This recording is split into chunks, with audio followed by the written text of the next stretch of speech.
കടലിൽ കാണാതായവർക്കായുള്ള തിരച്ചിലുമായി ബന്ധപ്പെട്ട മാധ്യമപ്രവർത്തകരുടെ ചോദ്യങ്ങളോട് ഇന്നത്തെ ദിവസവും പ്രതികരിക്കാതെ നമ്മുടെ മുഖ്യമന്ത്രി വി ഡി സതീശൻ കടന്നുപോയി. പണ്ഡിറ്റ് കറുപ്പൻ ജന്മദിനാഘോഷത്തിൽ പങ്കെടുത്ത ശേഷം ചോദ്യങ്ങളോട് പ്രതികരിക്കാതെ മുഖ്യമന്ത്രി മടങ്ങുകയായിരുന്നു.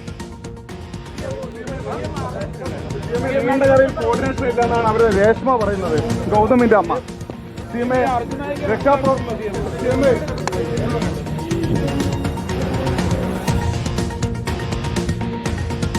സാധ്യമായ രീതിയിൽ തെരച്ചിൽ നടത്തുന്നുണ്ട് എന്ന് മുഖ്യമന്ത്രി പ്രസംഗത്തിൽ പറഞ്ഞു. തെരച്ചിൽ കാര്യക്ഷമമല്ല എന്ന മുൻ മുഖ്യമന്ത്രിയുടെ വിമർശനത്തെ വി ഡി സതീശൻ തള്ളിക്കളഞ്ഞു. 148 പേരാണ് കഴിഞ്ഞ സർക്കാരിന്റെ കാലത്ത് കടലിൽ കാണാതായത്. ആദ്യമായിട്ടല്ല മത്സ്യത്തൊഴിലാളികളെ കാണാതാകുന്നത് എന്നും വി ഡി സതീശൻ പറഞ്ഞു.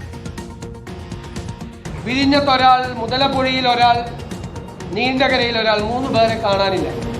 ഈ സംസ്ഥാനത്തിന്റെ ചരിത്രത്തിൽ ഇതുവരെ ഇല്ലാത്ത തരത്തിൽ കേന്ദ്ര സർക്കാരിന്റെ കൂടെ സഹായത്തോടു കൂടി നമ്മൾ തിരച്ചിൽ നടത്തിക്കൊണ്ടിരിക്കുക.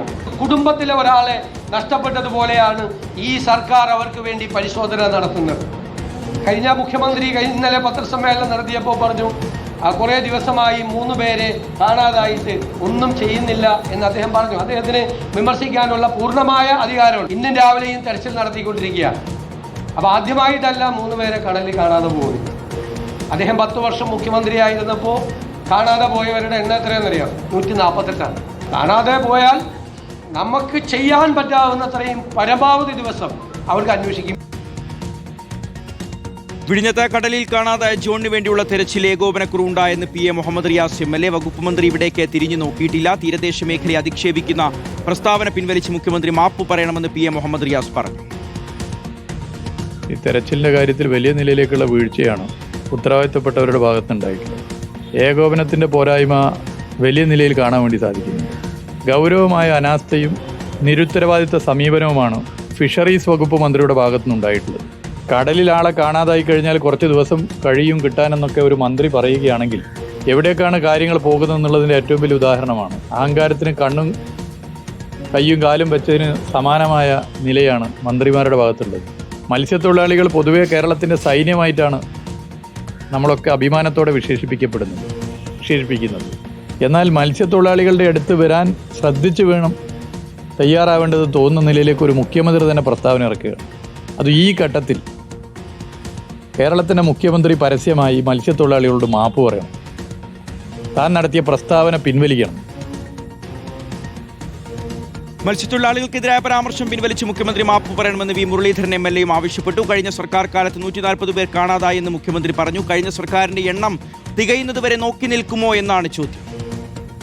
അത്യന്തം ഹീനമായിട്ടുള്ള ഒരു പ്രതികരണമാണ് മുഖ്യമന്ത്രി ഈ വിഷയത്തിൽ നടത്തിയിട്ടുള്ളത്. മലയാളികളെ മുഴുവൻ തന്നെ ലജ്ജിപ്പിക്കുന്ന തരത്തിലുള്ള ഒരു പരാമർശം. അദ്ദേഹം ആ പ്രസ്താവന പിൻവലിച്ച് ആദ്യം മാപ്പ് പറയണം. ഓരോ മനുഷ്യജീവനും വിലപ്പെട്ടതാണ്. ഒന്നാണോ 148 എന്നുള്ളതല്ല പ്രധാനം. കഴിഞ്ഞ സർക്കാരിന്റെ കാലത്ത് 148 പേര് മരിച്ചു അല്ലെങ്കിൽ കാണാതായി. ഈ സർക്കാരിന്റെ കാലത്ത് ഇപ്പോൾ 4 എണ്ണല്ലേ ആയുള്ളൂ എന്ന് പറഞ്ഞാൽ 147 പേർ കാണാതാകുന്നത് വരെ ഈ സർക്കാർ ഒന്നും മിണ്ടാതിരിക്കുന്നതാണോ അതിന്റെ അർത്ഥം?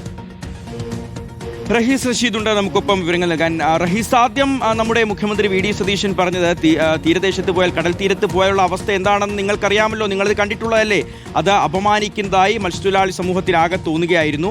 അവർ മാപ്പ് പറയണമെന്ന് ആവശ്യപ്പെട്ടു. സാഹചര്യം വഷളാവുന്ന കണ്ടിട്ടാണ് ഇന്നലെ നിക്കക്കള്ളിയില്ലാതെ നമ്മുടെ മുഖ്യമന്ത്രി ജോണിന്റെ കുടുംബത്തെ വിളിക്കുന്നത്. പക്ഷേ 4 മിനിറ്റ്, അതായത് മുഖ്യമന്ത്രിക്ക് പറയാനുള്ളത് പറഞ്ഞു, ഒന്ന് വിളിച്ചു എന്ന് വരുത്തി തീർത്തു.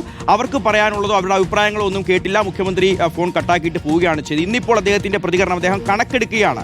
അതായത് മുൻ പ്രതിപക്ഷ നേതാവ് കണക്കെടുക്കുകയാണ്. കഴിഞ്ഞ സർക്കാരിന്റെ കാലത്ത് ഇത്രയെണ്ണം, ഞങ്ങൾക്കിപ്പോൾ ഇത്രയേ ആയിട്ടുള്ളൂ, ഞങ്ങളാണ് കൂടുതൽ മികച്ചവരെന്ന് പറഞ്ഞ് സ്ഥാപിക്കാൻ ശ്രമിക്കുകയാണ്. നമുക്കൊരു ഫിഷറീസ് മന്ത്രിയുണ്ട്. ഫിഷ് എന്താണ്, ഫിഷറീസ് എന്താണെന്ന് അദ്ദേഹത്തിന് തിരിച്ചറിയാൻ കഴിവില്ല എന്ന് മത്സ്യത്തൊഴിലാളികളാണ് മാധ്യമങ്ങൾക്ക് മുന്നിൽ നിന്ന് ആവർത്തിച്ചു പറയുന്നത്. കഴിഞ്ഞ 10 ദിവസമായിട്ട് ആ കുടുംബത്തിനൊന്നും കണ്ടിട്ടില്ല, ഒരു ആശ്വാസവാക്ക് പറഞ്ഞിട്ടില്ല, തീരദേശത്തേക്ക് പോകാനുള്ള ഒരു കഴിവോ ഒരു പ്രാപ്തിയോ അല്ലെങ്കിൽ ഒരു ധൈര്യമോ അദ്ദേഹത്തിനില്ല. ഇന്നലെ വിളിച്ച ആ കുടുംബത്തോട് ചോദിക്കുകയാണ്, ഞങ്ങൾ ഇനി എന്താണ് ചെയ്യേണ്ടത്, എവിടെയാണ് തിരയേണ്ടത്, അതുപോലും അദ്ദേഹത്തിന് യാതൊരു ഐഡിയയും ഇല്ല എന്നുള്ളതാണ്. ഈ സർക്കാർ സംവിധാനങ്ങൾ ഈ സാഹചര്യത്തിന്റെ ഒരു ഗൗരവം മനസ്സിലാക്കുന്നുണ്ടോ, ന്യായമായ ഇടപെടൽ നടത്തുന്നുണ്ടോ? റയീസ്, ഷിഹാസ്, 3 മത്സ്യത്തൊഴിലാളികളാണ് കടലിൽ വീണ് കിടക്കുന്നത്. അവർക്ക് എന്തു പറ്റി, അവരെ തിരിച്ചു ജീവനോട് കിട്ടുമോ എന്നതറിയാതെ കുടുംബം അവിടെ തെരച്ചിൽ സ്ഥലത്ത് നീണ്ടകരയിലും വിഴിഞ്ഞത്തും ഒപ്പം കോവളത്തുമൊക്കെ നിൽക്കുകയാണ്. ഇത് രാഷ്ട്രീയ ആരോപണങ്ങൾക്കും പ്രത്യാരോപണങ്ങൾക്കും ഇടയാക്കുകയാണ്. നേതാക്കളെല്ലാം തന്നെ സ്വാഭാവികമായും ഒരു സർക്കാർ ഭരിക്കുമ്പോൾ പ്രതിപക്ഷത്തിരിക്കുന്ന ആളുകൾ ഇത് ആയുധമാക്കാറുണ്ട് എന്നത് യാഥാർത്ഥ്യമാണ്. അതാണ് ഇന്നലെ പിണറായി വിജയനും ഇന്ന് പി എ മുഹമ്മദ് റിയാസും വി മുരളീധരനുമൊക്കെ പറഞ്ഞതിന്റെ ഒരു ചുരുക്കം. പക്ഷേ സ്വാഭാവികമായും സർക്കാരിനെതിരെ പ്രതിരോധം തീർക്കാം, പക്ഷേ സർക്കാരിന്റെ പ്രതിരോധം വീക്കാണ് എന്ന് കൃത്യമായി പറയേണ്ടി വരും. ഇങ്ങനൊരു സംഭവങ്ങൾ ഉണ്ടാകുമ്പോൾ സാധാരണഗതിയിൽ ഫിഷറീസിന്റെ ചുമതലയുള്ള മന്ത്രിമാർ ആ പ്രദേശത്ത് പോകാറുണ്ട്, മത്സ്യത്തൊഴിലാളികളെ കാണാറുണ്ട്, അവരുമായി ബന്ധപ്പെട്ട സംഘടനകളോട് സംസാരിക്കാറുണ്ട്, തിരച്ചിലിന് മാനസിക പിന്തുണ നൽകാറുണ്ട്. പക്ഷേ ഈ മൂന്നിടത്തും ഫിഷറീസ് മന്ത്രിയായ വി അബ്ദുൽ ഗഫൂറിന്റെ സാന്നിധ്യമില്ല എന്ന് മാത്രമല്ല, ഇന്നലെയാണ് അദ്ദേഹം ചില ആളുകളെ ഫോണിൽ വിളിക്കാൻ പോലും തയ്യാറായത്. അത് എന്തുകൊണ്ടെന്ന ചോദ്യം സ്വാഭാവികമായും അവർ ഉയർത്തുകയാണ്. എന്ന് മാത്രമല്ല, ഇതിനെ പ്രതിപക്ഷത്തിന്റെ ആരോപണത്തെ ഭരണപക്ഷം നേരിടുന്നത് കണക്കുകൾ വെച്ചിട്ടാണ്. കഴിഞ്ഞ 10 വർഷം പിണറായി വിജയൻ കേരളം ഭരിച്ചപ്പോൾ 160 പേരെയാണ് കടലിൽ കാണാതായത് എന്ന കണക്ക് സർക്കാർ തന്നെ പുറത്തുവിട്ടു. 460 പേരാണ് കടലിൽ പോയതിനു ശേഷം മരിച്ചത് എന്ന് പറഞ്ഞ് പ്രതിരോധം തീർക്കുകയാണ്. പക്ഷേ അങ്ങനെ ഒരു പ്രതിരോധം തീർക്കലല്ല മത്സ്യത്തൊഴിലാളികൾ ആഗ്രഹിക്കുന്നത്, ആവശ്യപ്പെടുന്നത് എന്നത് യാഥാർത്ഥ്യവുമാണ്. ശരി, റഹീസ് റഷീദാണ് ഈ വാർത്തയുടെ വിവരങ്ങൾ നൽകിയത്.